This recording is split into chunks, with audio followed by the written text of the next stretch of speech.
Hi, this is my video review for Savage Worlds, The Horror Companion. Interesting story about this book. I wasn't planning on getting it, but during the Drive-Thru RPG Halloween Trick or Treat special, I found it on the site because they had these little pumpkins spread around the site, and if you clicked on them, you won a prize, and this was one of the books I won for that event. And after reading it, I think I seriously underestimated the potential of this book. Well, first of all, the PDF is great. It has so many cool illustrations. I'll show you a few of them in a moment. And it has a virtual table of contents, so you can easily navigate through the entire PDF. And well, let's get started. First of all, it talks about the characters of new hindrances, new edges, and how to create interesting characters for a horror setting. For example, you could create a sort of werewolf or a Frankenstein monster type of character, demons, angels. At first of all, I thought, well, what is an angel doing in a horror setting? But it makes sense if you're talking about devils or demons. The angels are pretty close by, right?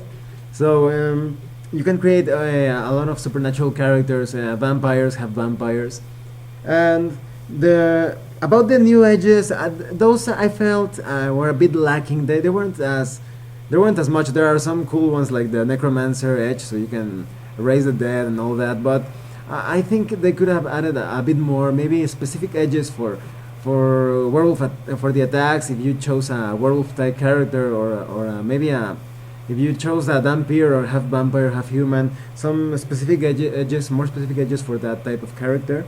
And then we have the tools of the trade.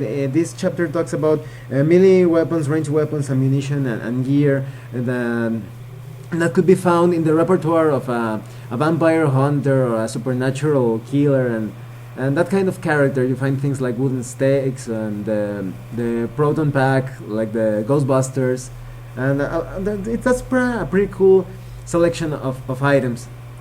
And then we have the setting rules. It talks about the doom and dread, how you can create an environment with a lot of prophecies and omens, and it talks about sanity and how your character may become insane, and signs, portents, and wards and binds to capture demons. And if your character is like a sorcerer or a wizard, bind demons to your will and make them do specific tasks. And you also well, that chapter feels a bit like Call of Cthulhu or Realms of Cthulhu, being more specific.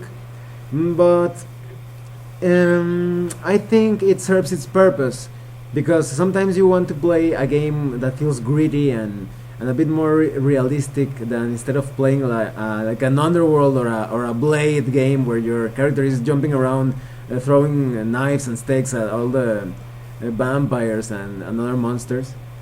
And then we have more about magic, rituals, and dark powers, and backlash, of course. This makes magic in this setting, this type of horror game, a bit more risky, where your character casts a spell and something bad may happen. The character must really think if it's worth it to use a specific type of magic or ritual. And you also have some really cool arcane items. Some are staples of different horror movies and mythologies. For example, there's an item that is like the Jason mask from Friday the 13th that gives your character regeneration abilities. You also have the cube for Hellraiser. Remember that movie Hellraiser? That was awesome. So you have the cube there. Oh, here are some cool illustrations. You can see typical psychopath with a chainsaw and a hockey mask. And there are other interesting items, and it also presents a very good selection of monsters to use in a campaign. You could easily base an entire adventure or a campaign using just a few of these iconic monsters. You have killer clowns, you have demons, revenants, you have different types of skeletons and ghosts. You even have the living topiary. That remembers. That's a lot like the monster from the Shining. Remember that they used to move those bush sculptures. And you have other interesting monsters that are so very have such a solid background that you can easily build your story around them, and the characters could be figuring out a way to defeat them, finding out their weaknesses. So that's pretty nice of this game. It's like each monster gives you an adventure seed, so you can spend hours and hours playing. Look, this looks like a really awesome creature from the Black Lagoon.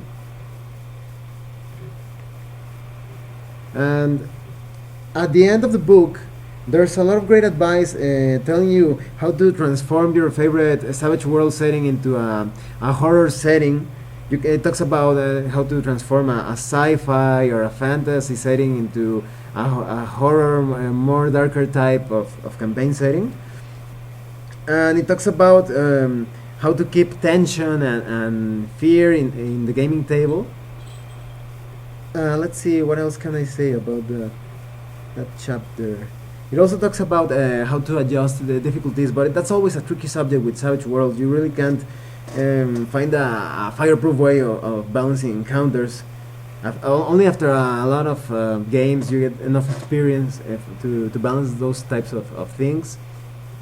It also talks about plot point and plot point ideas, and gives you some seeds to generate your own plot point campaign. And overall, the book is pretty good. Well, my thoughts about it. If you are not into horror, obviously don't get this book. It's not going to change your mind.